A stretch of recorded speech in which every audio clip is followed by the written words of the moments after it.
Exercise 41. It's a system of equations taken through a word problem. In a computer lab, when students work on projects, they are seated at workstations. If the teacher assigns 3 students to each workstation, 5 additional workstations will be needed to seat all of the students.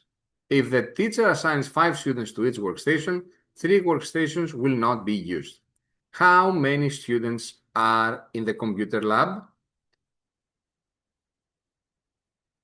If you ask me, that's one of the hardest system of equations I have seen in the SATs because it's not quite clear which 2 unknowns we need to use here.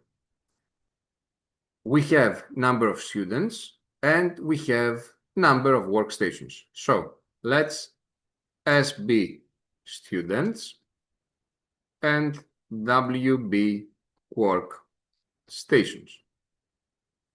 Now, it says that if he assigns 3 students to each workstation, then we would need 5 workstations extra.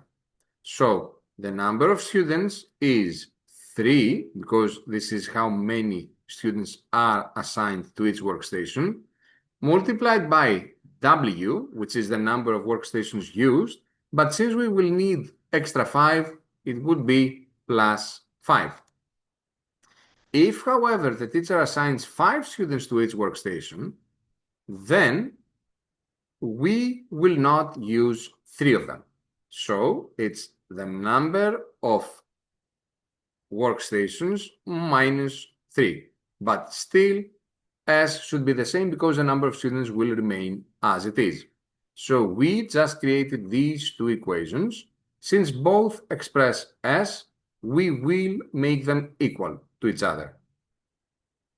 So 3 times W plus 5 is 5 times W minus 3. 3W plus 15 is 5W minus 15. Therefore, 30 is equal to 2W, so W is 15. This is the amount of workstations. But then S should have been 3 times 15 plus 5. So it's 3 times 20, it's 60. This is the number of students currently in the computer lab.